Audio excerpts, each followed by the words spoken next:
активдүү сааттардын бири бул кечки убакыттагысы 6-дан саат 9-га чейин болот экен көптөрдүкү.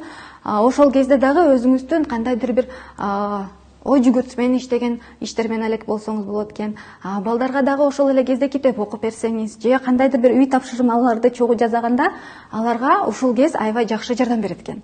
Албетте кечинде жатарда балдарга телефонду бербегенге аракет жасаш керек. Анткени алар жанагындай ачык түстүүлөрдү көргөндө алардын мээси дагы алаксып калышат экен, уйкусу качып кетет экен.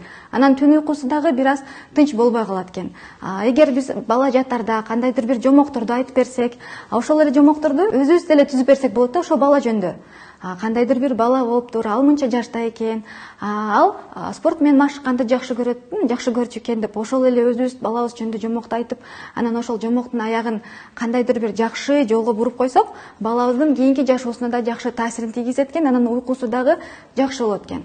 Окумуштуулар изилдегендей, адамга бир күндө 6 сааттан 8 саатка чейин уйку керек экен.